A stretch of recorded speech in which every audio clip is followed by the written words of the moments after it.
परंतु अभी मैंने जो ज्ञान, कर्म और कर्ता का जिक्र किया है वे तीनों गुणों के कारण तीन प्रकार के होते हैं। इसीलिए हे अर्जुन, ज्ञान, कर्म और कर्ता पर भी भरोसा नहीं रखना चाहिए, क्योंकि तीनों गुणों में से दो गुण तो बंधक होते हैं और केवल तीसरा सत्व गुण ही मोक्ष देने में समर्थ होता है। मैं अब इन तीन गुणों के लक्षण इस प्रकार अलग अलग बतलाता हूँ जिसमें तुम सत्व गुण को अच्छी तरह पहचान लो। यह गुण भेद सांख्य शास्त्र में अच्छी तरह स्पष्ट किया गया है। जो सांख्य शास्त्र विचार का सागर है, जो आत्मबोध रूपी कुमुदनी को खिलाने वाला चंद्रबिंब ही है, जो ज्ञान की दृष्टि देने वाले शास्त्रों का सम्राट है, अथवा जो रात और दिन की तरह एक में मिले हुए प्रकृति और पुरुष को स्पष्ट रूप से अलग अलग दिखलाने वाला प्रचंड सूर्य ही है, जिस शास्त्र की सहायता से असीम अज्ञान राशि 24 तत्वों की नाप जोख करके परम तत्व ब्रह्म का अखंड आनंद भोगा जा सकता है। हे अर्जुन, उस सांख्य शास्त्र ने जो कुछ कहा है वह गुण भेद का आख्यान मैं तुम्हें सुनाता हूँ। जिस दृष्टि से अपने अंग की सामर्थ्य से इन तीनों गुणों ने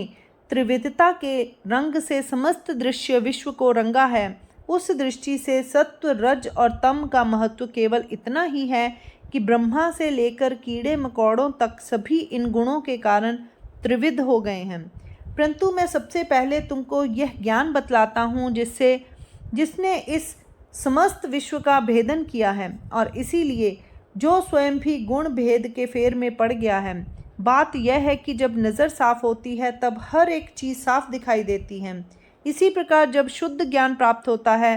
तब सब शुद्ध हो जाता है। इसीलिए जिसे सात्विक ज्ञान कहते हैं, अब मैं उसका वर्णन करता हूँ, तुम ध्यान पूर्वक सुनो। बस यही बात कैवल्य स्वरूप श्री कृष्ण ने अर्जुन से कही थी। उन्होंने कहा, हे भाई अर्जुन, सात्विक ज्ञान ही वास्तव में निर्मल होता है।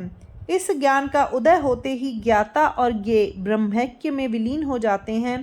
जिस प्रकार अंधकार को सूर्य के दर्शन नहीं होते, अथवा समुद्र को नदी के स्वरूप का ज्ञान नहीं होता, अथवा प्रयत्न करने पर भी जिस प्रकार अपनी छाया पकड़ी नहीं जाती, उसी प्रकार जिस ज्ञान को शंकर से लेकर तिनके तक कोई नाम रूपात्मक व्यक्ति कभी स्पर्श ही नहीं कर सकता, अथवा जिस प्रकार हाथ से चित्र को दबाकर उसे देखने पर, अथवा पानी से नमक को धोने का प्रयत्न करने पर, अथवा जागृत होने के उपरांत स्वप्न का अनुभव करने का प्रयत्न करने पर कुछ भी बाकी नहीं रह जाता, उसी प्रकार जिस ज्ञान से ज्ञेय को देखने पर ज्ञाता, ज्ञान और ज्ञेय तीनों में से कुछ भी बाकी नहीं रह जाता,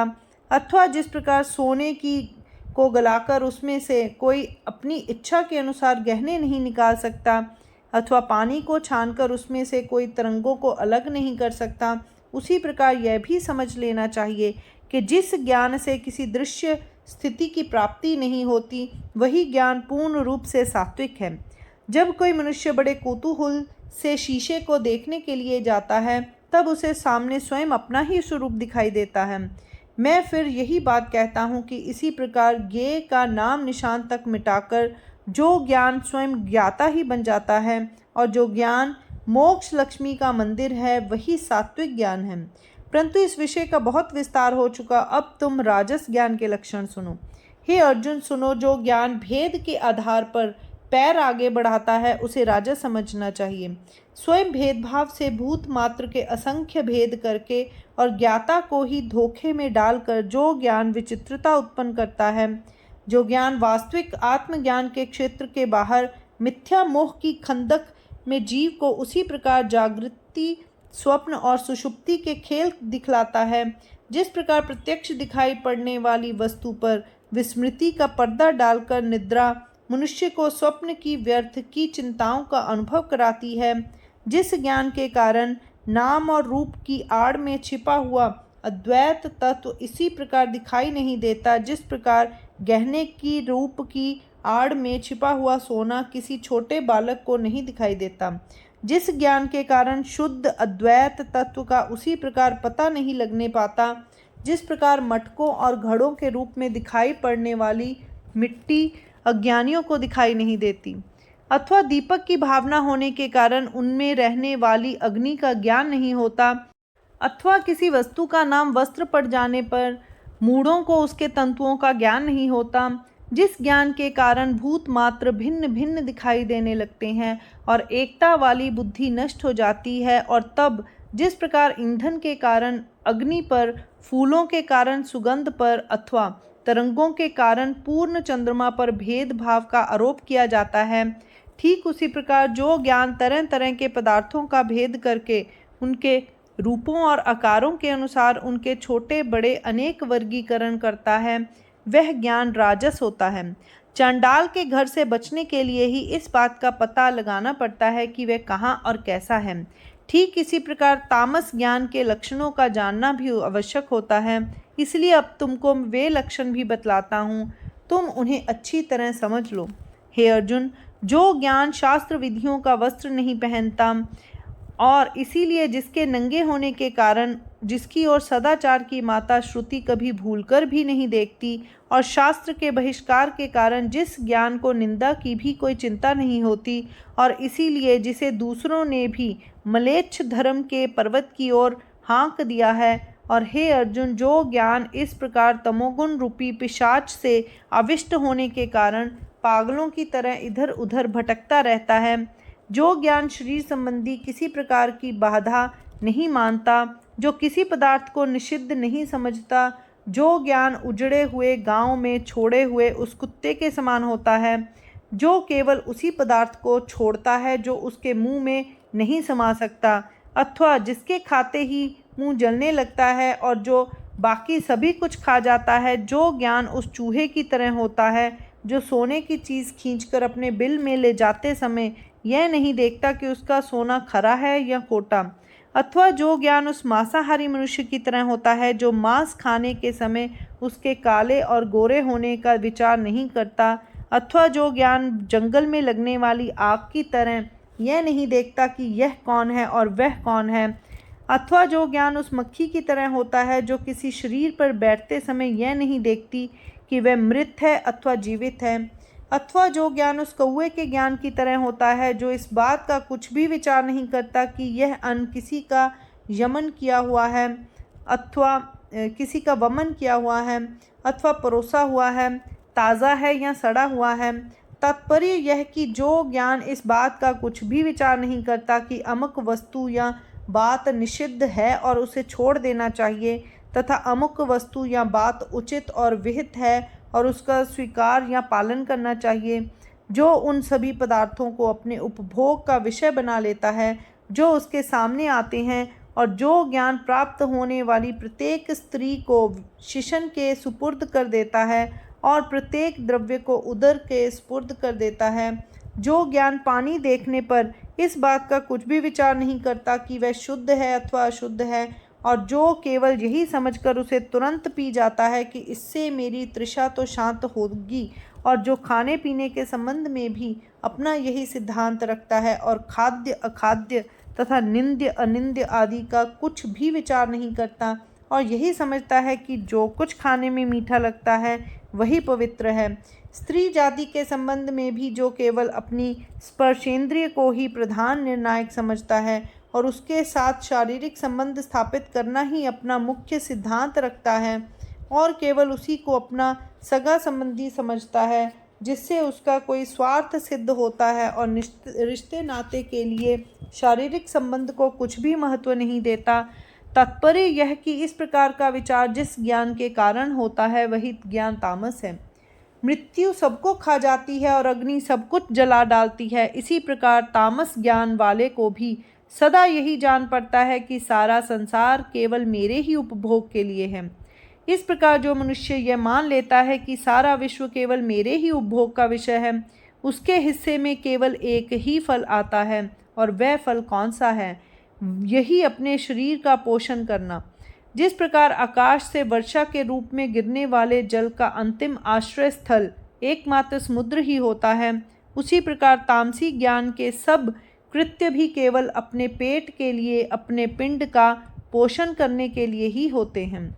केवल इतना ही नहीं, जिस ज्ञान में इस बात का विचार ही नहीं होता कि स्वर्ग और नरक भी कोई चीज़ है और हमें स्वर्ग प्राप्त करने का तथा नरक में से बचने का प्रयत्न करना चाहिए और इन सब विषयों की जानकारी के लिए जिस ज्ञान में केवल अंधकार ही अंधकार होता है, जिस ज्ञान की पहुँच केवल इसी बात तक होती है कि शरीर का पिंड ही आत्मा है और देवता केवल पत्थर की मूर्ति है, जो ज्ञान यह बतलाता है कि शरीर पात होते ही समस्त कृत्यों के साथ आत्मा भी नष्ट हो जाती है और तब कर्मों का भोग करने के लिए कोई बच ही नहीं जाता। अथवा यदि यह मान लिया जाए कि ईश्वर है और वही सबको भोग भोगने में प्रवृत्त करता है, तो जो ज्ञान मनुष्य के मन में यह विचार उत्पन्न करता है कि चलो उस ईश्वर को ही बेच खाओ जिससे सारे झगड़े ही मिट जाएं, अथवा यदि यह मान लिया जाए कि हमारे निवास स्थान के देवालय में पत्थर का जो ईश्वर रखा हुआ है वही वास्तव में सारे संसार का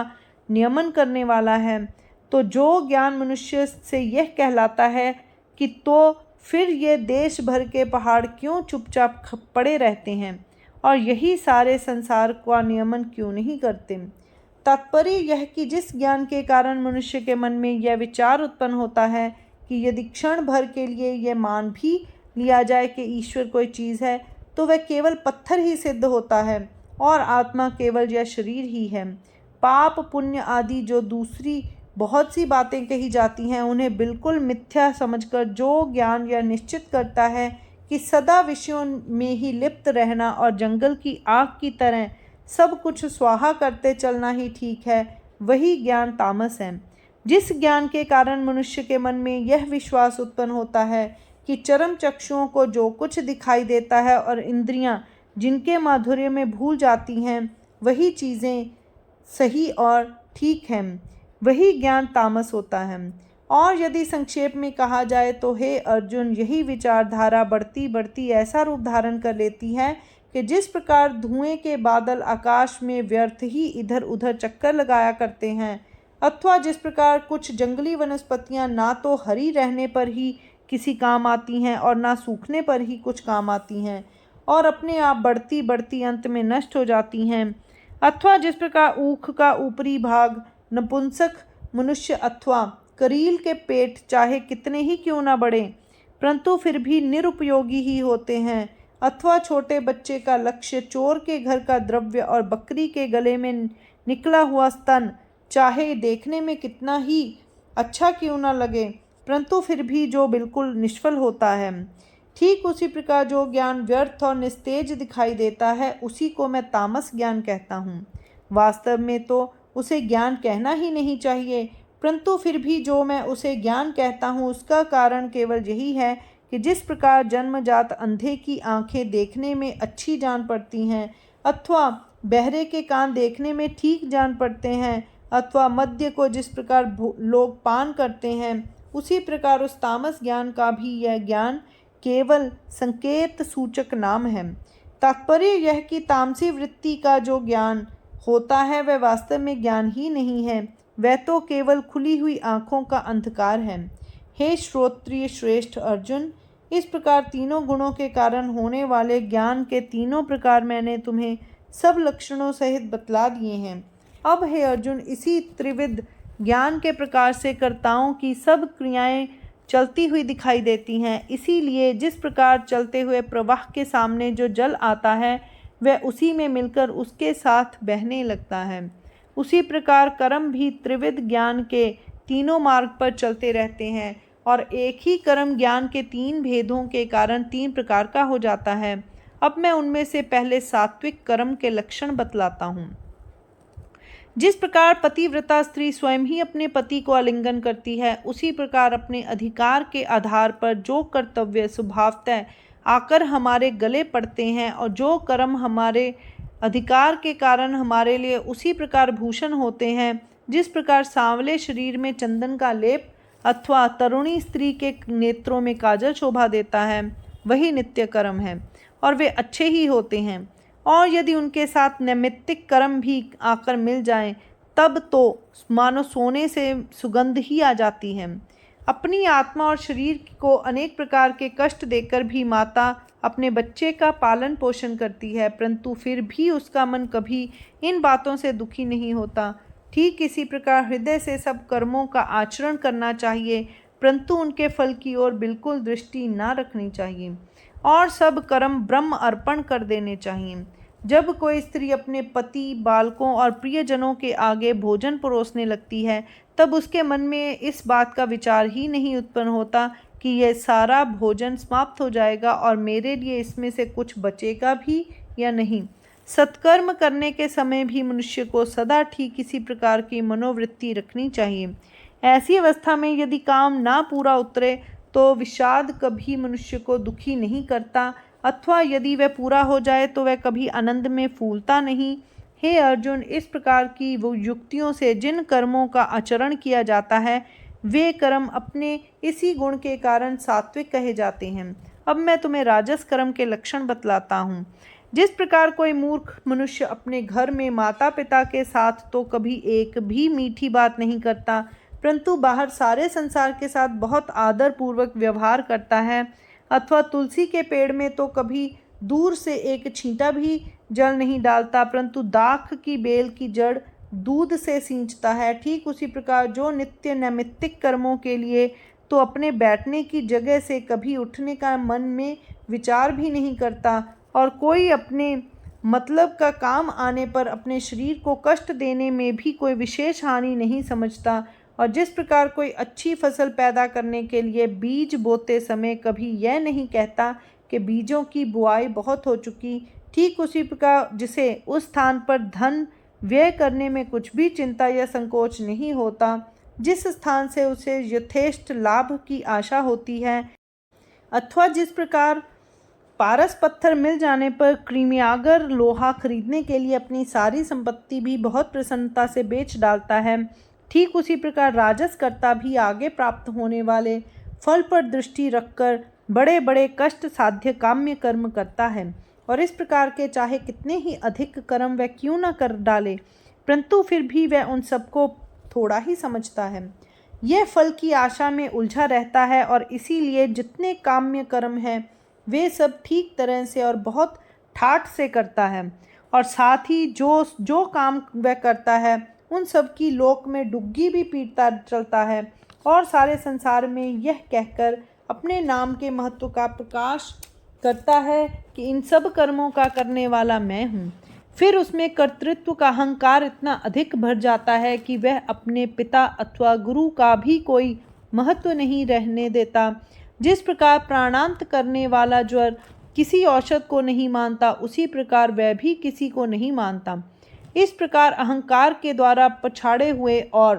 फल के फेर में पड़े हुए मनुष्य के हाथों जो कर्म बहुत अनुराग से होते हैं, और वह भी अनेक प्रकार के